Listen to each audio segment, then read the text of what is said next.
I was like 12 when it all came out. Yeah, I mean, in the beginning, that's what we were going for. You know, we were like, let's try and do what we did on the first record. You know, and I think we started out with that approach, and ended up with a new band, a new sound. You know, but I think it gave us the direction to think in. You know, because obviously it's a different drummer, it's a different bass player, like you said, years later. So, you know, everybody, the writing process was great. We had a good time, man. Yeah, like I said, Don't talk too much, dude. for me, I was really young when it all came out, but when we started jamming, it was pretty easy, man, because me and Steve already knew some of the songs. So when we got into a jam room together, it was like the band was already set, and I was like, well, cool, let's hit the road. So it was really quick and easy.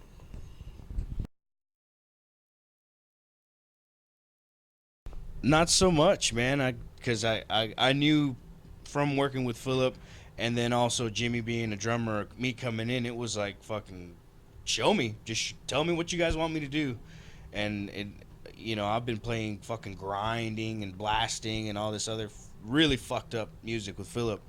So for me, it was learning from Jimmy was like slow it down, get in the groove. So it was really cool. I didn't really go into it. There was a lot of pressure initially with the illegals, but with Superjoint, it was, and it's the first time I ever talked to Jimmy about it. He was like, "Dude, don't fucking worry about a thing. It's gonna be killer. Yourself, man. Yeah, just come in and Play and, drums, and that was it. And it's been like I said, it easy, but just because everybody in the band is just, it felt like we didn't skip a beat. It felt like we've been in, like we were all the original fucking members. You know what I mean? It was just quick.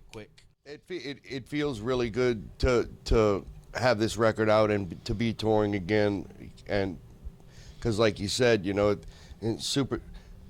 a lot of the New Orleans bands that at least that I play in and that I know and stuff, it's to me Superjoint's always been a different kind of band for a band from New Orleans. Not saying we're the only ones that are mean and play fast and all that, but it's just really cool to get out and represent New Orleans, like you said, with such an angry record. It's just Attitude. yeah, and to be almost 50 years old and still doing that is just even better.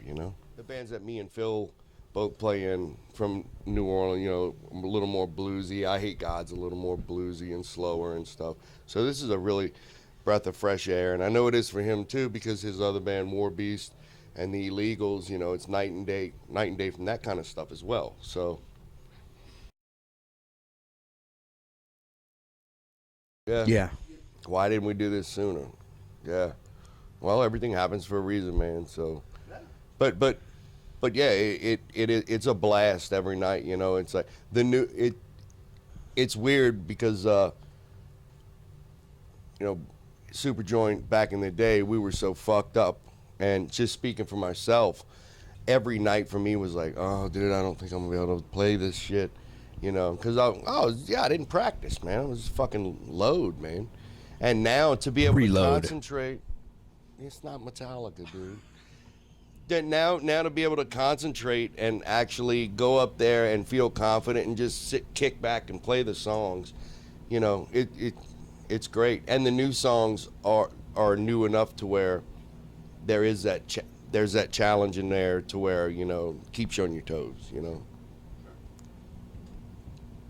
for me.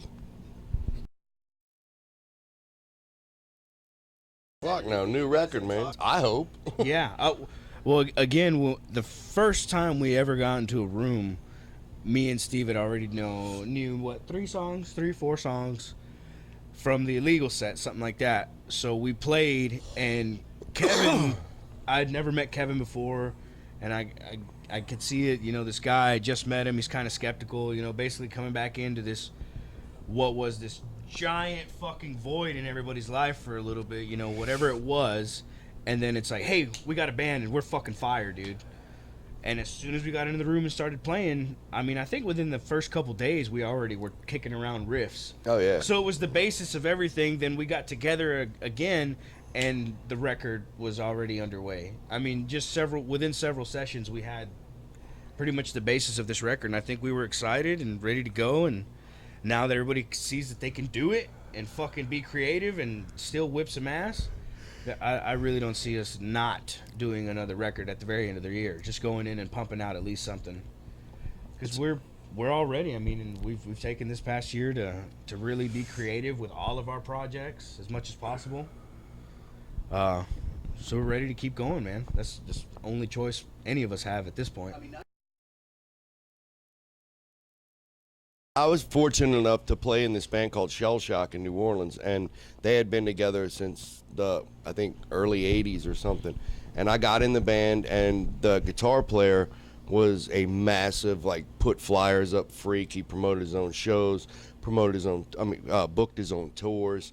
And, man, just watching the enthusiasm that this guy had, and to be able to join in a band like that at a young age, I learned a lot, man. Learned that if you want something, it ain't just gonna fucking, it ain't gonna pop in your lap, man. You gotta actually go out and do something for it, you know.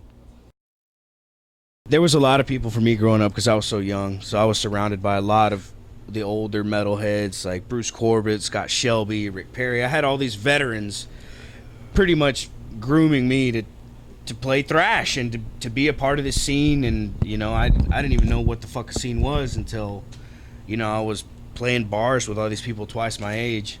So over the years there was just a lot of love for me. But I think a good confidence builder for me was actually when I did start doing the Superjoint thing. I've always had this sort of like confidence in my playing, you know. So sometimes I trip myself out and fuck up on licks and whatever, but one of the most important things I ever was ever told. You're human, man. It was from Jimmy. He's like, when you get to these parts, you hit the drums harder than you've ever played. Yeah, bro. Hit them as hard as you possibly can. Like, you're gonna break every fucking thing. And that, from then on, it was just like everything. Even with Warbeast, even with all my fast shit, it doesn't matter how fast. It doesn't matter the style. So everything has to be loud, pronounced, and there, and earned. Every note earned. But just simple, just hit it as hard as you fucking can. And then that's when the drops in Superjoint really started kicking in and really started grooving, because it was the whole, it's not this stiff meter, it's the whole animation of it. It's the whole fucking movement. But man, there's just so many people that have been supportive. But this fucking hopeful gentleman. Ooh. I mean, obviously Hank Williams. Obviously, there's a lot of people that influenced him. You know, I'd throw old Cajun music in there. Hank Jr., David Allen Cuff, Randy Travis, Merle Haggard. Hank Williams, man. Okay. To me, he encompasses Louisiana music mixed with country music. And for me, that's important. So, Luke the Drifter.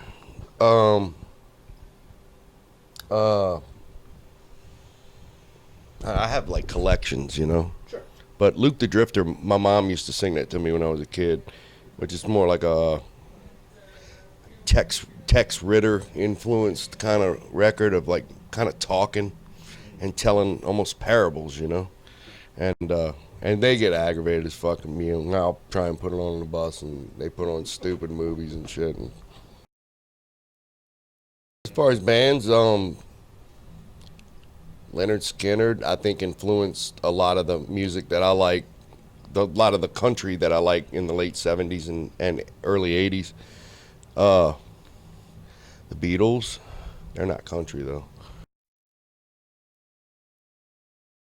Everybody loves that dude, man. You know, and I think, you know, the whole, what is it, GoFundMe or whatever, you know, it was a beautiful thing because the response to it was really a beautiful thing, you know. And I had to give him energy in a different kind of way, you know. And I mean, his liver was kaput, man. It was done. You know, his body was rejecting everything. So, you know, now he's got a new liver. He's got a second chance at life. Obviously, you know, he's going to be on medicine for the rest of his life, prone to infections probably more than normal people. but his will and desire to get back on stage is, to me, is awesome thing, you know. And fuck, nobody wants their friends to die, man. The important thing is that he wants to get back to work, and that's a great thing. That's not his entire life, but that's an important aspect to him of his life, you know. And you know, he's got a great wife that stuck by him through the whole thing. He's got great friends that have helped him out, you know. And I think everybody just wants to see him move on and have a nice rest of his life, you know.